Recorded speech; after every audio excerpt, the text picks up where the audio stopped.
Good afternoon, and welcome to our webinar, Creating Killer Content in a Virtual Mobile World, brought to you by the IABC Heritage Region.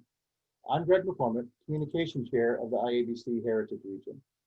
It's time for an engaging and practical session to help you create content that helps you build success in today's work environment. With more people getting their information from phones and other mobile devices, communicators have to change how they present information. In this session, leading communication expert Steve and Cindy Crescenzo will show us how to respect your readers, write tight, and make every word count. That includes writing for the web, layering your online communication, succeeding with longer feature stories, crafting headlines, using visuals, and more. Through their work as consultants, writers, speakers, and seminar leaders, Steve and Cindy have helped thousands of communicators around the world break the habit of creating boring, formulaic, jargon-ridden corporate content. Using proven strategies, tactics, and best practices, they've shown communicators how to take the corporate out of corporate communication and replace it with creative content that links to an organization's strategic goals. Before we begin, we have a couple of housekeeping notes. I'd like to introduce Amy Miller, an IABC Heritage Region member and our tech associate for today's webinar. Amy will review a few quick points to help you gain the most from this experience. Amy? Thanks, Greg. Everyone, if you would like to watch today's webinar in full screen mode, then mouse to the top right portion of your screen and you'll see 4 small arrows. Click on that symbol to toggle in and out of full screen mode. During the presentation, if you'd like to send us a comment or question for discussion, please use the chat button in the toolbar at the bottom of your screen. Just mouse down to the bottom of your screen and your toolbar will appear, including the chat button. Steve and Cindy will answer your questions after the main presentation, but feel free to enter anything you would like to ask in the chat in the meantime. To help you think about what you may want to ask, we have some thought starters on the screen now for you. Also, today's webinar is being recorded. As a registered attendee, you will receive the following: a link to our very brief survey as you leave the webinar. Please take a moment to respond so we can keep making improvements. You'll also get an email with links to today's presentation PDF, a recording of the session, and the survey again in case you miss it on your way out. And now back to Greg. Thank you, Amy. Let's get started. Steve, take it away. All right, hi everybody, good afternoon. Let me just turn our video on here. Here we are.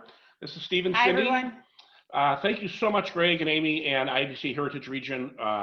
We are huge fans of IABC in general, but especially the Heritage Region. We've spoken live at the last couple live conferences when we were allowed to do that, and always have a great experience. Always love meeting the people, make some great contacts.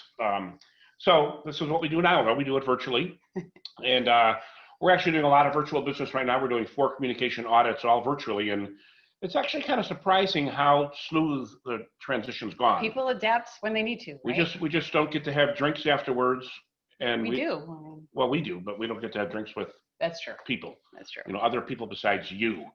We've been living in the same home since March, and we don't leave often, so it's kind of getting frayed. Yeah. But we'll be okay. It's all right. I'll be okay. Here we go. So, Steve and Cindy Crescenzo, Crescenzo Communications has been in business for about 25 years, and we are very lucky in that we have been able to travel the entire world and work with some of the best companies in the world. If you just look at that quick screen, there's Saudi Aramco, so we worked in Saudi Arabia, Standard Chartered in London, Petrobras down in Rio de Janeiro, John Deere, we worked for Nokia in Finland, and you know, no matter where we go, we always do the same thing. We do full communication audits, so focus group surveys, executive interviews, vehicle analysis, strategic planning meetings, or we do customized training, where we look at all your stuff, your intranet copy, your executive communications, your podcasts, if you have any, your social media internally, if you have any, and we figure out, you know, are you putting the right stuff on the right channel? Is the content right? Is the tone right? How can we improve the writing that you're doing? And, you know, the one thing that is always the same is that it's really, really, really hard to do what we do, to do employee communications. Because first of all, the employees are so distracted, and they always were. But now that they're working from home with kids and pets and trying to figure out how to homeschool, I mean, they're so distracted now. Insanity, yeah. I mean, there's insanity raging. But even before this, it was hard because they're very distracted, and our topics are not the sexiest topics. We're not writing about sex, drugs, and rock and roll. We're not writing about politics. We're not writing about, world events. We're writing about safety and wellness and corporate initiatives and new products and mergers and acquisitions. I mean, it's kind of boring. It's some pretty dry stuff. So if we were together in a room, I would ask a question right now, and I would say, how many people here have been bored by something that you're writing? Be honest with yourselves. Be honest. Raise your hand. I mean, I can't see you, so it doesn't really matter if you raise your hand, but just be honest. How many people have been bored? We got him raising him virtually. Oh, good. Well, that's cool. Yeah. So how many people have been bored by something that you're writing? And then keep your hand up if you've been bored by something that you're writing as you're actually writing it. That guy just wrote a story on safety, probably, and he passed out at his desk. And so, that's our lot in life. We have to find ways to make the important interesting. Because you know what? Safety is important. Wellness is important. Corporate initiatives are important. Products are important. Company strategy is important. All that stuff's important, but it's not always necessarily interesting. So we've got to do that because, what we've seen, I've been doing this for 25 years. Cindy. Oh, now it's about 15. Joined the 16. company in 15. Well, tell them your background. Yes, my background is in external marketing, actually. I started out in nonprofit arts marketing. Specifically, I had the unbelievable pleasure to work for the Chicago Symphony Orchestra as their director of marketing for a while. So that forced me to always think about my audience. That was my job, is to figure out the audience. How do we get different kinds of people watching the symphony, attending the symphony, paying for tickets? So it is all of that, those practices and those strategies that I'm going to bring into today's presentation a little bit later on today. But first, Steve's going to show you some great case studies. So we have the chat going over the side, and I see Diane Chase says hi. I know. Hi, Diane. How are you? Miss you. We miss everybody. Yeah, we do, guys. All of our client friends that we've gotten to be so close to over the years, we can't see anybody. So the problem with today and the struggles that we face, and it's not changed that much over 25 years, but with COVID-19, it really has changed in the last 7 months. And the problem is everybody that you're trying to deal with right now, every employee, they all have ADD. They are so pressed for time. They have so many information choices. They're getting so much stuff from every corner. They're trying to do with their kids being at home. I've never seen it quite this bad, which is the bad news. I mean, here's your typical employee. And if you look at her, I mean, look at all the choices she has. She has podcasts, and she has magazines, and drinking and Facebooking, and then drinking while you Facebook. That's your favorite thing. Which is my favorite thing. Drinking while I LinkedIn, that's fun. YouTube, I drink while YouTube. I mean, email, performing arts, Pandora. I keep trying to add to this slide, and I just can't keep up. I cannot keep up. There's so much stuff coming at people. And our corporate stuff, which again is not the sexiest stuff, has to fit in. We have to get their attention. So let's just look at one example. And that's just apps, just one. I could use Facebook, I could use whatever, Twitter, but just one example, apps. We have a niece who's Cindy's sister's daughter, who is, I think, 12. Little Maddie Bug is 16. All right, well. 16. I thought she was 12. 16 years old, and she showed us this app that it actually will take a picture of you, and then if you're a man, it'll show you what you look like as a woman, and vice versa. So we did this. It's great for holidays. It's just great for everything. Yeah. It's just so much fun. You could spend hours on it. So we did it with Cindy, and it turned into that. I mean, here's not Cindy. bad, guys. Come on. Not bad at all. That made me question some of my choices in life and my identity and how I identify, because that's a pretty good looking guy. Then we did it for my brother-in-law, and he turned into like some sexy biker chick. And then we did it for me. And I swear to God, this is not made up. They turned me into a big, fat, crabby baby. This is so appropriate. For so many reasons. Yeah, Guys, come on. it's terrible.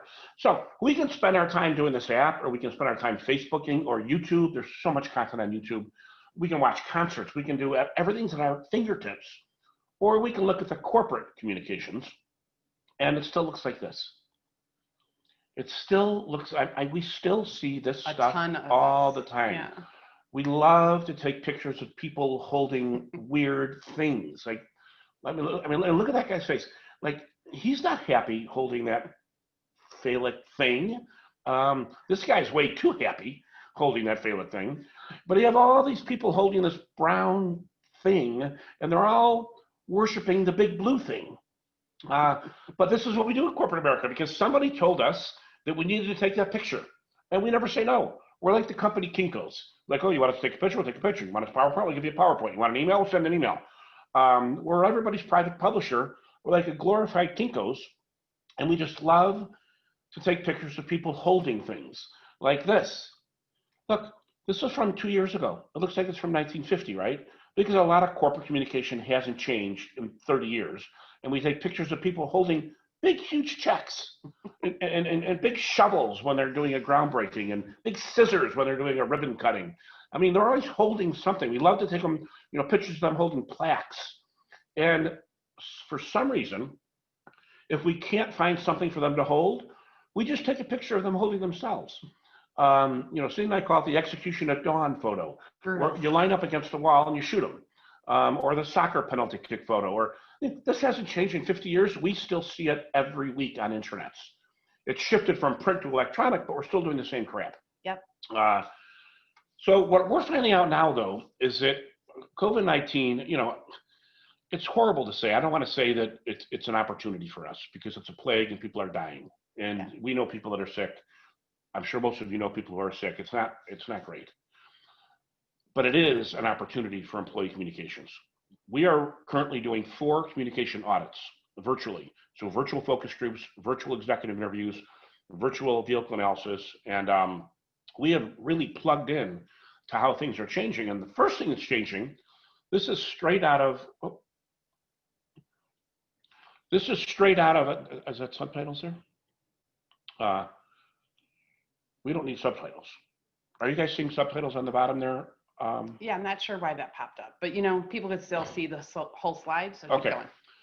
So this is the the Edelman Trust Barometer, and it's been updated since March. It's still it's global, so it's not just US, and it's still kind of tracking the same way, and that is employer communication was the #1 trusted source of information for employees, more than government websites, more than health company websites, more than traditional media, and thank God, more than social media. Yeah. So this is kind of a double-edged sword. For the first time ever, employee communications is being like, wait a minute, we need you, because everybody's working from home. The whole ecosystem's been blown up. The cultures are suffering. All the camaraderie, the collaboration, all that stuff is at risk now. And employees want information, and they want it quickly, and they want to be transparent, and they want it relevant, and they don't have time for the normal corporate jargon and the long thumb-sucking lead-ins and all the rigmarole that we put them through, and we're in an ongoing effort to be the greatest, blah, blah, blah, blah, blah, blah. Nobody has time for that. They want information quickly, and they want stories. Yeah. And I'll talk more about that in a minute. But we are doing these audits, and the problem is employee communications is so critical right now, and it's so hard to do, because we're not at the office. We're not in the cafeterias. We don't have our source networks. We can't go pick up the phone and go talk to somebody. We can't call a leader and say, can I talk to you about this? It's all these informal Zoom calls. It's kids. I've done about 35 executive interviews over the last 6 months during these 4 audits. I've had VPs of HR holding their kid on their lap. I had a CEO come in just right off a jog, dripping sweat, chugging water. We had a great conversation. Yeah. I had a VP of finance had to interrupt the call, honest to God, because his kid's pet rabbit got out. So I got this VP of finance at this major company chasing the rabbit around the room. And you know what? It was fantastic. It's become a lot more casual, but it's also hard to do now because of this new normal, that we're not in the office. We're not connecting with people. And I wanted to share with you, before we get into our tips and our tactics and our best practices, just sort of a big picture share of what am I hearing from these executives? And they are, the 4 audits we did was a major healthcare facility, big time, a large tech corp, so big tech, major university, education, and a federal government agency, one of the bigger ones in DC. So kind of like covers the spectrum of all, those are 4 very different industries. And all the executives are saying the same thing. And again, I think I've done probably 30 interviews, but here's what they're saying. Look at some of these quotes. We've definitely become less formal in our communications. It would be hard to go back.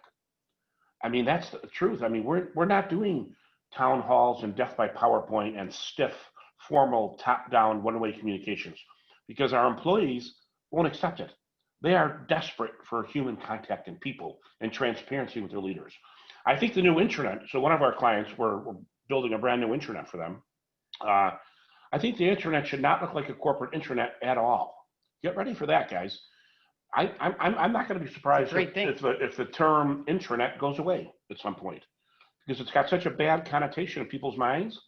What you want your intranet to be is a community, a place where we go to hook up with our employees and talk and collaborate and meet our leaders and do Zoom happy hours and team happy hours and all that stuff. So get ready for that. We need to have more fun while being professional. This is from a CEO. More conversational, more human, which is music to our ears because Definitely is. I've been teaching this for 25 years. Cindy's been teaching this for 15, 16 years. More conversational, more human. Cindy and I have always said we need to get the corporate out of corporate communication and replace it with creative, replace it with conversational, replace it with compelling. That's our shtick. When we do our workshops and we work out our clients, that's what we do. I really believe this has changed our culture forever in a good way.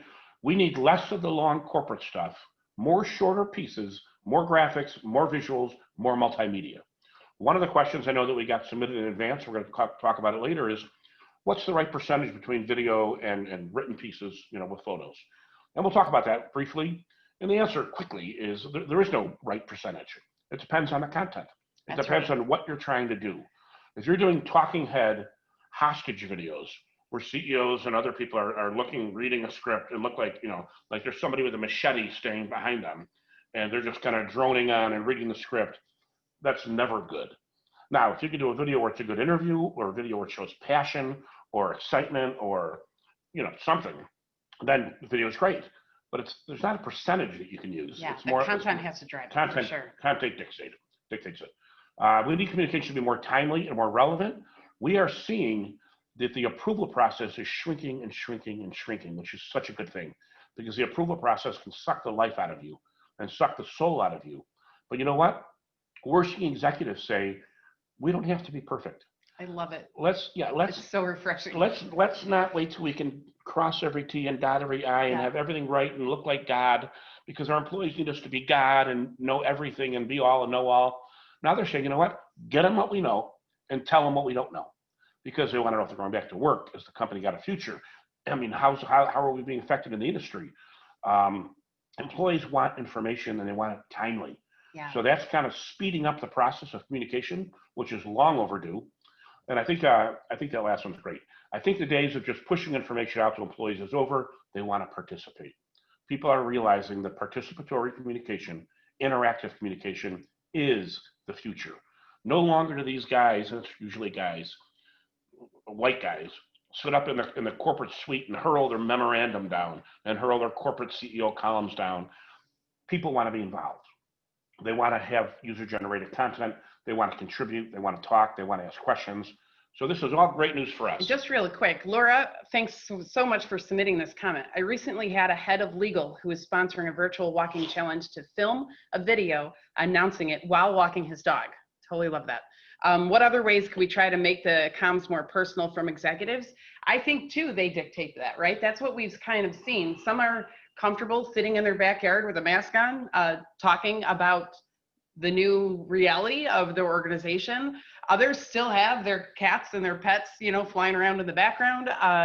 It's that you want it to be authentic. I mean, I think that's the most important thing. I do love that. I do love that, Laura, because what our job, and I've been saying this for a couple of years, but it's never been more important than it is now. Our executives that we're dealing with, and we have some great ones, like Yeah. I said, across all 4 industries, they realize that their communication skills are at a premium right now. But some of them are really uncomfortable with video.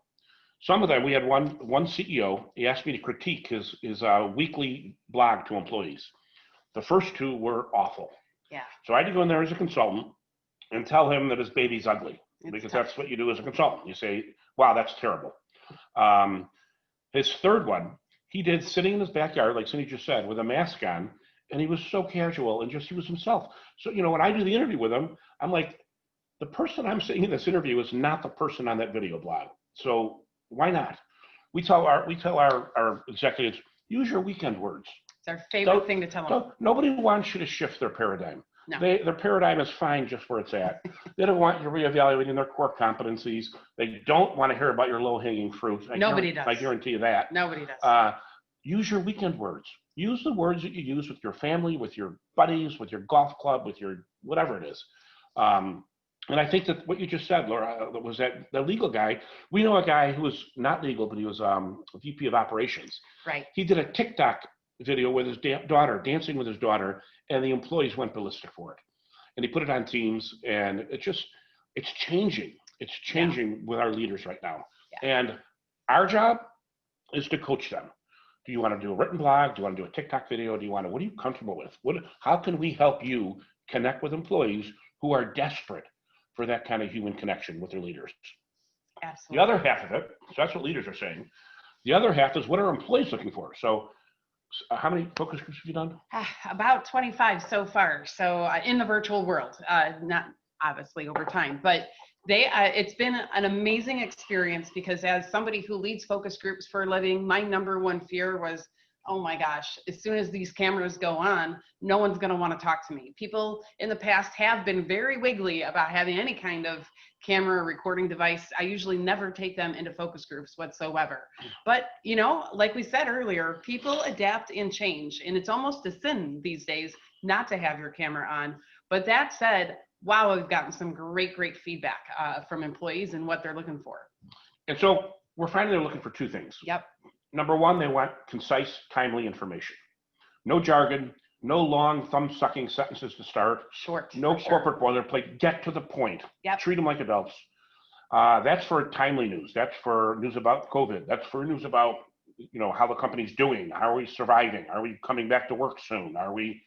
They want that, and they want it quick and timely and relevant. And then they want stories. They're hungry they've lost their culture. They've lost their connection. They've lost their ecosystem. They lost their work buddies. Think about how much time people spend at work. That's all gone. So they want stories about other employees. They want stories about successes. They want to hear about wins. They want to get plugged into the company again. And those are both 2 things that we can do. For sure. I mean, communications can do this. Now, it's not easy, because we still work in the corporate environment. We still have approval processes. We still have a lot of challenges that we have to deal with. But let's just look at both of those things. Concise communication, to me, it comes down to respecting your audience. And when I say that, I mean you respect their intelligence and you respect their time. You respect their time by not giving them excess communications. You don't just send stuff just to send stuff. Cindy's going to talk a little while about a term that she coined, the communication illusion. You don't just distribute and send out a bunch of stuff, hoping some of it sticks. You got to respect their time, and then you got to write properly so that they can get through your content in a hurry. And you respect their intelligence by not giving them a lot of corporate nonsense. Yeah. And the way to do this is you got to make a simple choice. And this is probably the hardest choice to make in employee communications: to write for the reader, not the approver. You write for the reader, not the internal client. You write for the end user, whether it's a video or a podcast or a written article or a photo. You do it for the reader, saying, what's in it for them? Yeah. What's in it for them? And our formula is, I love this formula. I've had so many clients, we've had so many clients, just it sticks up on their cubicle so they can never forget it. And just answer these 3 questions. For this kind of timely news, now we're going to talk about creative stories and feature stories, which they're also hungry for. But for this kind of published news, this kind of get stuff out quickly, what, so what, now what? What do they want to know? Or what do they need to know? Why should they care? What's in it for them? And what do you want them to do? The problem is we ruin all three of these things in the corporate world. We bury the what under like 2 paragraphs of corporate boilerplate. We don't ever sell the benefits. We don't even bother selling the benefits. We don't ever try to get them, compelling, interested, and we don't give marching orders. So we've got to get better at this kind of communication where it's quick, it's fast. And, we don't let the approver jump on our stuff. We don't let them add 16 titles and 8 acronyms and 2 paragraphs onto the top of our story. I want to share with you, this is a very simple example. Cindy and I, we live in Chicago. We're right by Wrigley Field. So ComEd is our electric utility. And we've done some writing workshops with them. And, whenever I do a writing workshop, I ask them to send me all your stuff. Send me everything you have, and I'm going to build the workshop out of that so that your team can actually learn from actual materials that they're used to working on. So they sent me some stuff, and most of it was good, some of it was bad. That's always the case. And now this is one of the good ones, because look at the what, so what, now what. First of all, the what is right in the headline. Now, first of all, we write the worst headlines in corporate America. We write things like innovation, or words, change, or safety, or just garbage. If the headline doesn't have a verb, you have not written a headline. It needs verbs, and good verbs, not impact, not implement, not leverage. None of these corporate verbs. We need verbs. New meters are coming soon to your neighborhood. That's it. And then here's the so what. Look how fast they get into this. Within the next 45 days, ComEd will be upgrading the existing meter at your home with a new smart meter. A smart meter will give you this or this, and will help you save money on your monthly electric bills. In bold, there's your so what. So what? We're bringing new meters. So what? It's going to help you save money. Now what? What to expect during installation. Now, is this crazy, sexy writing? Is it, no. It gets the job done, and employees will appreciate it. Customers will appreciate it. Everybody will appreciate it. Fast. But there are so many ways that you could screw this up. And here's one way. I can just see this because I saw other press releases they did, and they did screw it up.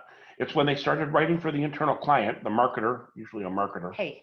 It's usually a marketer. I don't think My so. wife's a marketer, and a lot of marketers, they get very wordy. Speed it up. They want to tell people how great they are before they tell them what they're trying to tell them. So here's how they would screw it up.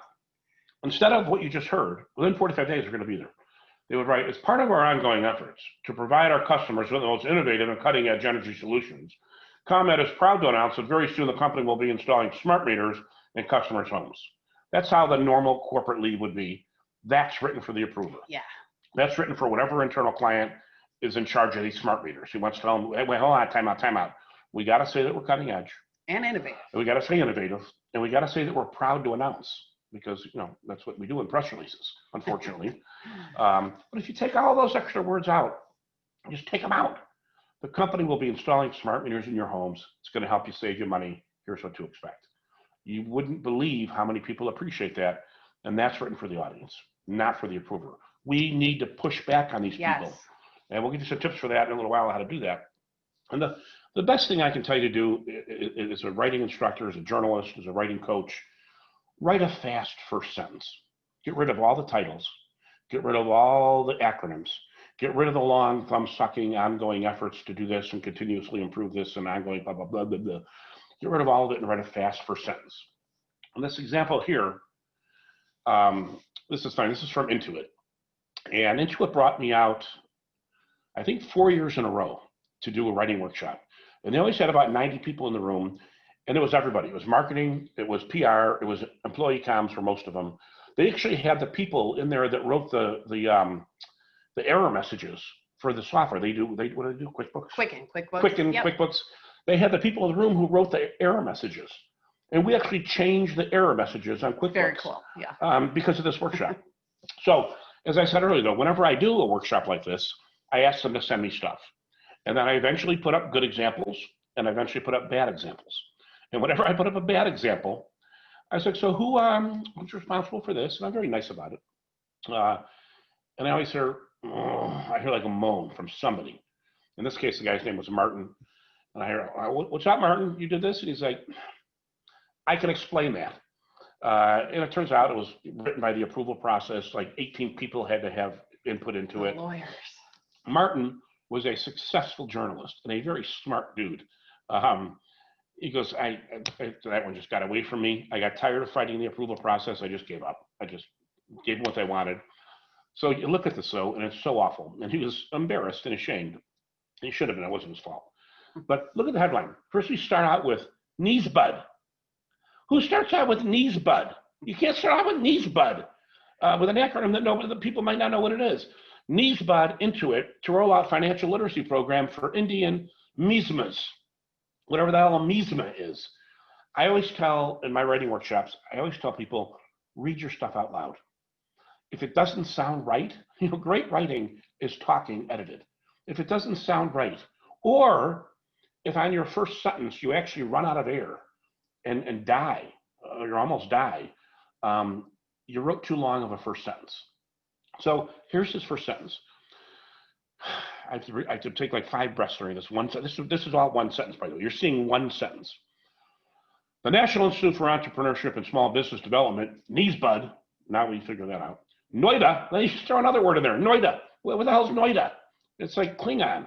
A premier national level institution engaged in promotion of entrepreneurship and development of small businesses in the country through different interventions of training, research, consultancy, etc. Under the auspices of the Ministry of Micro, Small, and Medium Enterprises, MISMA, Government of India, and Intuit, a leading provider of business and financial solutions for small and medium businesses, today announced that they have joined together to roll out a 4-hour module on financial literacy management for small businesses in the country. Want some water? Yeah, I need something. I need whiskey. I need whiskey and lots of it. So I said to Martin, I said, you fix it. You're a journalist, fix it. There is no approval process in this room right now. You fix it. It took him 2 minutes. Here's what he wrote. He did it himself. Intuit has joined forces with Indian business and government experts who offer entrepreneurs the critical financial skills they need to start, manage, and grow their small businesses. Boom, done. Fast first sentence. The purpose of the first sentence is to give them a running start into the rest of the content. That sentence up there does not. And he literally wrote in 2 seconds. And another example that I love to use is, again, writing a fast first sentence. Whenever I do a writing workshop, I usually go to their external webpage and I go to their media newsroom where they do PR, because most press releases are just awful. They're just awful. They take too long to get to the point. Everybody's proud to announce this and proud to announce that and ecstatic to announce that and orgasmic to announce this and all this other stuff. So I go there and I look. So I was doing a workshop for Abbott. And, it's not, I like the headline. I got to tell you, if it has a verb, builds is a good verb. Abbott builds long-term commitment in China. That is a terrific headline. But then you get into the first sentence, which is too long. Today's announcement of a proposed strategic alliance with Frontera to develop dairy farms, and the latest is a series of investments Abbott, New York Stock Exchange code, has made in China, here's where we have to pat ourselves on the back, deepening its commitment in the country. Extra words. So what I do is I go look at the press releases, and then I go see if some journalist picked up the press release and did a story for the real world. And I found one. The Chicago Tribune picked up this exact press release, but instead of that long, thumb-sucking sentence, look what they wrote. Abbott Laboratories is getting into the dairy farming business. That is a great first sentence. Then we talk about their long-standing commitment. Then we talk about Frontera. Then we talk about all the other stuff. Abbott Laboratories is getting into the dairy farming business. That's fantastic. Okay, also, while we're talking about being concise, what time is it? It's 12:35. Okay, we're in good shape. Don't underestimate the power of a good infographic. If you are doing stories with a lot of data, there's websites that will do this for you for free. You give them the data. What's the one that you like so much? You like one? Canva. Canva. Mm-hmm. Canva, C-A-N-V-A. There's places that'll do this for you for free, believe it or not. It's or you could hire somebody to do it. But I'm telling you right now, I used to do a writing workshop with a woman named Suzanne Salvo. And she was a video photographer and I was the writer. And she would always start her speech by saying, I feel so bad for Steve, because no matter how good of a writer he is, they might pay attention to it. I guarantee you they will look at the picture. They will look at the infographic, they will look at the photo, and that's true. Especially in these days when ADD is, rampant, we have to communicate at a glance sometimes. And the example I love is this. This is this is the same, both these examples are from the same company. So this company rolled out Workday, which is an HR tool, right? It's Yep. HR, it's, it helps people work and do HR and all this other stuff. And this is classic written for the approver, because the head of the Workday program obviously said, I want everybody who worked on this project to be in the photo. So gather all 50 people together and then hire a drone or get a step ladder or go on top of the building, but get everybody in the picture. So you end up with a sea of M&Ms. You can't, the only reason to take a picture of a person is to see their face. You can't see anybody's face. This is written for the approver who wants everybody in the picture. That's why I don't assault anybody. Excuse me. And then they start with, as our vision for employee communications, it's the classic corporate lead, takes too long. This same company, when they did this for the approver, and they said, okay, here's your stupid article. Nobody's going to read it. Who cares? Here's what we're going to do. We're going to turn it into an infographic where we talk about the first 14 days of Workday. So they rolled this out, and there it is. It takes 10 seconds. 99% of people logged in, 36,000 did this, 4,000 did this. This is written for the reader. Yeah. Another example, this is, true or false. This is from Stanford. Cindy and I actually taught a class at Stanford. This kind of true or false stuff about corporate rumors, about corporate new services for the corporate, new wellness things. This is so quick and so fast. So think visually when it comes time to writing, because communication Really appreciate it. Communication at a glance is so powerful, and people really, really respect it. All right, so I'm going to go quickly. We go till 1 o'clock, right? Yeah, but we want to leave time for questions. Okay, so concise and timely, creative and compelling. I'm going to give you a real quick formula for this. People want stories, and our job as communicators is to make the important interesting. I love this. I took it from Facebook. No child will ever ask you to read them a press release at bedtime. They want you to tell them a story. So do your customers, so do your employees. So how do you do that? We tend to, in the corporate world, write about the 4 deadly Ps: programs, policies, products, and procedures. They're all deadly dull. Yeah. But how those things affect people, how a product team developed a product, how that product is changing lives, how a wellness policy or a safety policy is saving lives or making people's lives better. We can't write about the 4 deadly Ps. We have to write about the 5th P, and that's people. And that's what we have to get to. We have to make everything about people, because that's what stories are. Nobody wants a story about a program or a policy. They want a story about how those things affect people, their coworkers. And I want to give you this lead, and then I'm going to turn it over to Cindy to talk a little bit about strategic communications. But this is from the Wall Street Journal, and it's an anecdotal lead. It is a formula that you can follow, and I love this formula for employee communications, because we are writing about things like safety and corporate initiatives, and they're boring. So what do you do in the journalism world when you do that? You start with a person, and you back into the bigger topic, the back into the corporate initiative. So the first it's like 4 paragraphs. I mean, anytime you read a feature story in the Wall Street Journal, it's this. First paragraph, short paragraph, 1 or 2 sentences, we meet somebody. Second paragraph, we get more detail to pull us in deeper. Third paragraph is always a quote to complete the story. And it's a short quote. It's not a corporate quote. It's not like, long fun. No, it's short and pithy and smart. And guess what? We don't quote facts or figures. We quote passion. We quote emotion. We quote humor. We quote opinion. There's got to be a reason to quote somebody. And then the nut graph, it's a journalism term, which is where we give the big picture and say, here's what the story is really about. And the example I want to share with you before I turn it over to Cindy is, this is from the Wall Street Journal. And first of all, look at this great headline, great visual. Prepared to die. Hong Kong protesters embrace hardcore tactics, challenge Beijing. Anytime you can get 2 good verbs into a headline, you win. They're embracing, they're challenging. The resistance, the subhead says, which has mainstream support, is the biggest rebellion against China's government since presidency took power. So let's do our 4-paragraph formula. Paragraph 1, we meet Chloe. In 2004 is the name of our cat, by the way. You might see her running around here somewhere. In 2014, a protester named Chloe camped out on city streets, chanted slogans, and planted seeds of hope, part of a 79-day occupation of major roads. The protesters' demands for greater democracy were ignored. 2 sentences. We meet Chloe. Second sentence, second paragraph. Again, I think 2 sentences.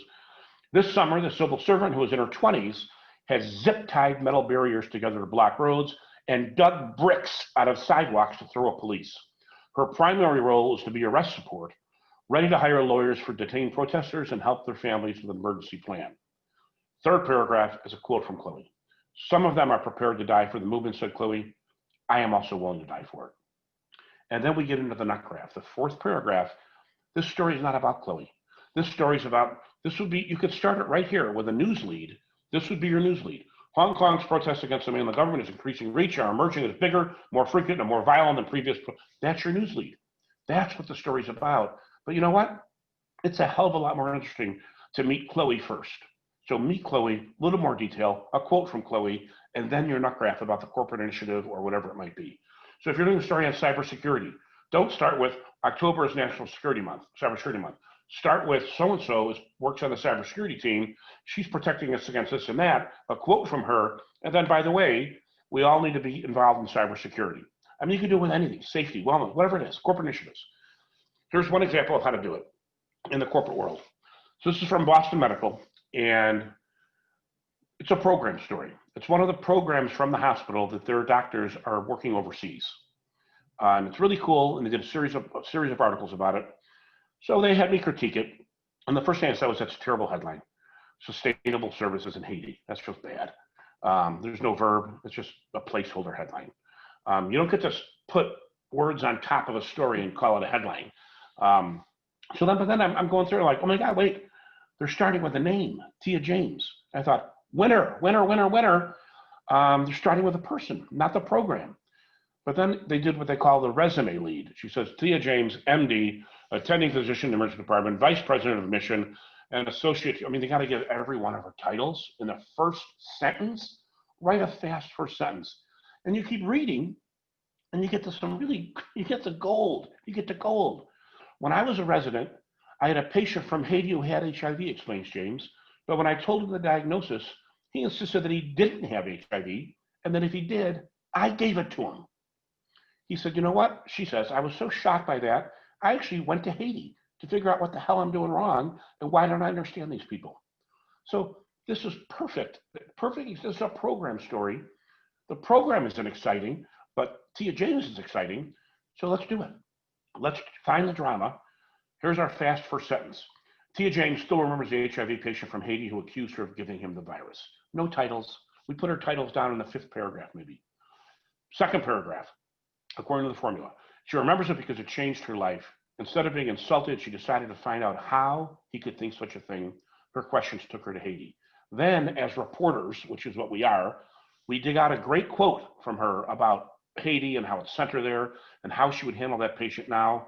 And then the nut graph would be the 4th paragraph, which would say, by the way, Tia James is part of one of many of our doctors who are working overseas on these programs, and we go into it from there. That's how you make something compelling. That's how you tell stories. And I'm going to turn it over to Cindy, who I took a little bit of her time. She's probably mad. It's okay, guys. I talk fast. But it really is the end of corporate communications as we know it. I think COVID-19 has changed it forever in a very, very good way. So I'm going to let Cindy talk a little bit about what that means. Well, the fact of the matter, this is what this means, as much as Steve hates to admit this, is that as internal communicators, as corporate communicators, we need to start to think more like marketers. We just do. And what does that mean? That doesn't mean we have some like blown up copy that is horrible. What that means is we have to be incredibly strategic about how we think of our audiences, how we think of our channels, how we think of our strategic direction overall.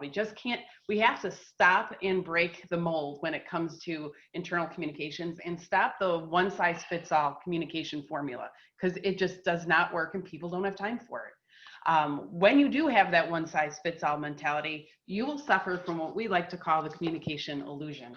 And as Steve hinted to before, this is just the idea that, oh, I sent out an all staff email, I communicated it. Or I put it on SharePoint, I communicated it. I posted it on the intranet, I communicated it. No, you didn't. All you did is send it out. If we really want to be the best we can possibly be, we have to start linking behavior and how we influence it to our communications. That's when we know we have communicated it. That involves putting a strategy behind our communications and asking the right questions and research and measurement to make sure we are doing what we thought we would do. Otherwise, we have all these horrible things happening. We're creating bad formulaic corporate content that no one, I guarantee, is paying attention to, especially in these days with COVID, people working from home. And quite honestly, when you send that type of communication out to people, you are communicating and unfortunately saying the exact opposite of what we want to say. When we do those blanket communications, we are sending the wrong message and telling our audiences that we don't really care. We don't care if this isn't relevant to you. It's just easy. I'm checking the box and I'm communicating. We've got to stop and take the time and really think about the strategy behind our communications. I think Cindy Sabo, I hope I said that right, I'm sorry. This ties exactly to your comment about, gosh, how do you figure out, she asked us, how do you figure out that casual tone? Because you might have employees who still have to come to work. They're manufacturing employees, they might be nurses, whatever the case may be, but God knows they don't want to see pet pictures of your coworker pets every single day when they're coming to work, trying to deal with safety, trying to come home safely. Absolutely right, Cindy. And this is exactly, I'm going to give you guys a few tools that you can use literally tomorrow on whatever you're working on to make sure that the right content is going to the right audiences using the right channels. And what it comes down to is we simply have to, this is our favorite 6-word story for me and Steve, is do less and do it better. The number one finding pre-COVID, post-COVID, during COVID, whatever, the number one thing I always hear from surveys and focus groups is we get way too much stuff. We've got to go ahead, clean house, and figure out how do we communicate with purpose? How do we make sure that everything that we send out to our audiences, they look at it, and A, they know why I'm receiving this, and B, they know what to do with it. That's what we want to get to. The first step in doing this, we're going to give you 4 quick steps and then break it open for questions. But the first one is to define your communication manifesto. This is what Steve and I love to do because it is something that we found many communicators don't stop and think about. What you want to do is ask yourself, first and foremost, what are we trying to achieve as a communicator in our organization? What do we think success means? What behaviors are we trying to influence? That's what you want to base your manifesto. It's basically a purpose statement that lays the foundation of your whole strategy, because from that point, you can make sure that all the content you're creating links to your number one purpose as a communicator in your organization. And a real quick formula to follow is to answer these 3 questions. Your manifesto should be rooted in number 1, how are we helping employees understand the business or our mission as an organization? How can communications help support that? You know, from somebody who is on the manufacturing floor putting screws on a tractor to somebody in R&D figuring out crop science, everybody needs to understand the business. And then we drill in even further with our communication manifesto and we say, it's not enough for people to know what the business is about, to understand the business. They need to know how to specifically contribute. And when you figure that out for every single audience segment, that's how you get that relevant content that everybody is just so hungry for. And then finally, this is more important now than ever, is that we help create a community. Our communications help people feel connected to each other as colleagues and to the organization as a whole. When you put these 3 things together and you answer these questions or these points for yourself in your organization, you will have a communication manifesto that you can really hang your hats on and really make sure that your content aligns with it going forward. The second part is if we have a manifesto in place, that purpose, that foundation in place, we have to make sure our content always reflects it. You know, oftentimes when we go in and do these audits, there's such a disconnect and it's such a missed opportunity. You know, we have a strategy in place as a communication team, but then you look at all the content and you're like, how does that tie to it? I don't get the connection. If you establish a good set of editorial guidelines that helps remind you When we create content, let's stay on track and make sure it reflects the manifesto and the culture that we communicate in. Your content will be gold. And here is a very basic thing. Again, you're going to get copies of these slides, but this is a very basic foundation for almost every single communication plan we write for people. You know, again, it's got that marketing plus that creativity mixed in together to make sure we are saying the right things to the right people and using all the tools at our disposal. And when we write content or when we shoot a video, it's our job as coaches and editors, as Steve has demonstrated, to make sure we are using those weekend words. Drop the jargon, because I'm telling you guys, in focus groups, surveys, executive interviews, people are seeing right through that stuff, and it just comes across as phony, is too polished, is too spun. The minute that you start talking like you speak to your colleagues, just in everyday conversation, you're showing people that you respect them as an audience and they pay attention. Did you say? You okay? Yeah, I was going to say, please look at those guidelines because they work. I mean, they work. Definitely work. We've included them in a lot. We always kind of, you know, finesse it for different companies. Well, sure, but that's a great foundation. It's a great foundation. For sure. Correct. So once you have your purpose statement in place, and now we kind of have our guideline as how we create content, it's time to clean house. And this is one of the most favorite things that we do with our clients whenever we have the opportunity to work with them in a strategic planning session. We tell them, okay, let's post your giant communication manifesto on a wall or somewhere nearby so you could take a look at it. Let's post your editorial guidelines and see how you're supposed to be creating content that aligns with it. Yep. Stick to it. But let's take a look at the content that you've actually created over the last quarter or the last 6 months, whatever makes sense for you guys. And we encourage you to do this when you get off of the webinar. Take a look at the stuff that you've created. Compare it to your communication manifesto and your editorial guidelines and put it into one of 3 buckets. The first bucket is one of the most important buckets, and that is the pass bucket. There's never been a communication team that we have met that hasn't, when going through this exercise, hasn't found content that they just should not be doing. If you look at what their strategic objectives are and what they want their purpose is, and you look at their editorial guidelines, guys, where did this come from? And look, it happens to everybody. Usually this is stuff that's gotten thrown into our laps over the years. We don't know, we just do it because that's the way we've always done it. Chuck it in that pass bucket, because the reality of it all is if we are going to produce or create the best content we can, it takes time. So let's stop spending time on the stuff that's not worth it and make sure we put stuff in that pass bucket because it doesn't align with our manifesto or guidelines. And you know what? And you're going to tick some people off. It is what it is. Communicators need to be liked. I need to be liked. We all need to be liked because we're good people.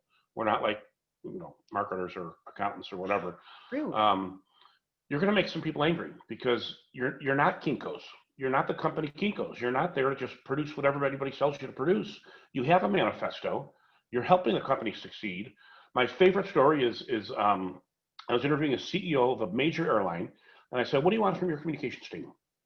He goes, "Here's what I want, Steve. I'm tired of them coming to me and saying, 'What do you want me to do?' I want them to come to me and say, 'I understand what you're trying to accomplish as a business. Here's how communications can make it happen.'" Well, you can't do that unless you fill that pass bucket with all the other garbage that people are asking you to do. That's exactly right. And when you do have your manifesto in place and your editorial guidelines, you're creating a business case as to why you can't do this pass bucket. This pass bucket isn't stuff that like, oh God, this bores the crap out of me. I don't want to work on it. That's not what this is about. What this is about is stuff that does not align to your business purpose as a communication team. But realistically, Steve and I have been communicators for a long time before we became consultants doing what you're doing. We know for a fact that yes, we can identify stuff in that pass bucket, but of course there's content out there that we have to communicate. It is important, but it's not glamorous and it's not really stuff that has a direct, a backing to a reason to spend a lot of time, money, and resources on. This is stuff like organizational announcements, new people coming on board, title changes, maybe there's construction going on in your building, you got to tell people. We get that. That all happens. All of that gets identified and put into the second bucket, which is the published bucket. And whenever you are in this published bucket, think back to what Steve just taught you a few slides ago. This is when you want to use the what, so what, now what formula. Anything that goes in that bucket, we want to quickly and efficiently find a way to get it out there for our employees to get, because it is important, but let's not spend a ton of time on it. This is also a great space. Modern intranets these days often have areas where people can self-publish or departments can self-publish. This is exactly where this content would go. So we have the pass bucket, the publish bucket, and finally the promote bucket. And the promote bucket is where we have our fun. It is a really exciting time to be a communicator these days. We have a lot of great things to tell. We've got a lot of great tools at our disposal these days. Everything in this promote bucket ties directly to your communication manifesto and who you are and your purpose in helping the organization achieve its goals. And when you're in that publish bucket or promote bucket, you want to use step 4. Step 4 is all about pulling it all together and making sure we have thought of everything. And this is one of our favorite tools that we teach. It's one of our most popular.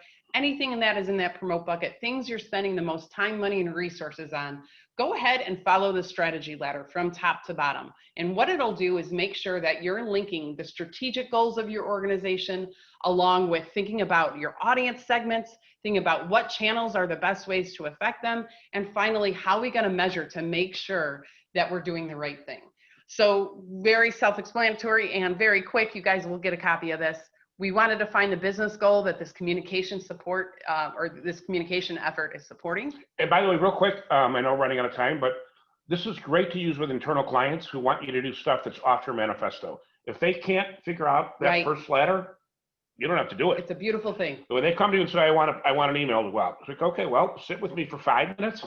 The beauty of this thing is that it's so simple. Sit with me for 5 minutes. Right. And fill it out with me. Absolutely. And after you define your business goal, you want to drill down a little bit further. Think about your communication goal. What are we trying to do? Again, all of our communications need to be rooted in behavior. That's the only way we're really going to measure it properly, is if we know how we're trying to influence behavior in our organizations. So what are we trying to do? Are we trying to educate people, motivate people? Are we trying to contribute or build a culture that is more open and conversational and transparent? We really want to identify with this communication piece, how are we going to achieve some of our communication goals as well? When we get to the audience, do not fall into the trap of just saying all employees. Think like a marketer. You got to make sure you understand your audience segments. This is the only way you're going to create content that is relevant to everybody. And when you get to this wrong, just ask yourself these 3 simple questions to help you define the segments for this specific piece. You know, does everybody really need to see it? 9 times out of 10, they don't. So make sure you ask yourself, does everybody, who does it affect? Does everybody really need to see this piece of content? If you identify that they do, then ask yourself, well, what do they need and why do they need it? You know, what is the hook? What's really going to speak to this segment? What part about this topic is really relevant to this group or really affects this group more than any others? And why do they need it? What do we want them to do? Good example is if I'm putting together a communication piece for middle managers, what do they need? Well, they need quick talking points. They need to know where to go for more information in case they get questions from the front line that they can't answer. And they need to have tools at their disposal so that they know, hey, these are the answers that you have, the quick Q&A, set answers that you can communicate down to your employees just in case you get those questions. Why do they need it? My expectation is that they are communicating. I need to have some accountability. I need to be able to follow up with them and say, how did it go? So just really think about that audience segment in detail just to make sure everything is relevant to the people that you're going out to. When you know who you're talking to, you know what to say. That's what messages are all about. When you know who you're talking to, you know what you want to say, that's when we can think about the channel. What channel is strong enough to really support those messages? What channels do your specific audiences have access to? This is exactly where we want to blow it out and say, how can we be more creative and use the strengths of the channels that we have at our disposal to their biggest strength? What can we push out and what's the best way to reach the audiences we're trying to get to? And then finally with measurement, define success. And I encourage you guys, I know a question came in earlier about what's the most important things. Start with behaviors you're looking for. Do not rely just on metrics alone. You will fall flat. Opens, click-throughs, shares, all incredibly important. Don't get me wrong, very, very important. But who cares if I had 50, all the employees open up an email, but when I go back and ask them, do you understand what you're supposed to do? And they tell me no, then that metric doesn't matter, right? We've got to link it to a behavior as well. Always think behavior first, and you're going to have the right metrics at your disposal. So that was very fast. Very fast. You know what? Guys. She's so fast. But that was good. But a couple questions came in on measurement that I'm going to toss over to Cindy. Thank you, Bob. You said awesome presentation. That's thanks nice. for the feedback, you guys. This is phenomenal. So these two questions are on measurement. Okay, so we have something. I'm in marketing communication. We are trying to keep prospecting emails down to one short paragraph to max. How can we convince internal stakeholders that it's fine, and maybe even better to have a few paragraphs of content on a landing registration page, not just one, that we need to share enough to make readers want to act? Of course, testing was one way. Testing is huge. As a fellow marketer, we don't test enough in our internal audiences, and how do you know what works when you don't test, right? But the more data that you can collect, again, think of the behavior that we're trying to do. What is the benefit of doing content in these two ways? I would answer that question first so that you have a specific behavior defined. We're trying to get more registrations, or we're trying to get more people into this specific event. When you can define that behavior, it will start to define the metrics that you want to see. And sure enough, if you got people pushing back on ways to do it differently, follow up with your data, guys. So many people will collect metrics and they've got them in these cool little reports out on their share drive, but we don't share them with anybody. Go back to your management team and say, hey guys, I just want you to know this is what we learned. This is why this was so important. This links to this business goal that we're trying to help support. Here's how communications helped, and here's what we learned. When we did it on 2 separate registration pages, we had more registrations, or whatever the case may be. You want to define that behavior first and then start from there. One more here for Mark. Yeah, we need to wrap that up. So that'll be the last one we can talk, and then we can just follow up with written messages. Okay, well, again, Greg, thank you. Please reach out to us afterwards. So we can answer any questions that come through via email for sure. Okay, great. Steve, Cindy, thanks again. It's been great talking with you today, but we do need to wrap up. I want to remind participants, if they'd like to cite Steve and Cindy's work or work with them on a communication initiative, feel free to reach out to them directly and secure their approval. As we part ways, I wanted to make sure you're aware of a few quick notes. Please complete the survey. It'll open as you exit. Watch your email for details on our next webinar, October 21st, when David Petrie and Allison Davis of Davis & Company will explore breaking through the noise, the smart strategy that will engage any audience. And if you'd like to present a future webinar, please email the IABC Heritage Region using the contact information on the slide. Finally, to learn more about IABC membership benefits, including member month discounts, go to iabc.com/membership. And thank you again for joining us today. Have a wonderful afternoon. Thanks, everybody. Thanks. Stay in touch.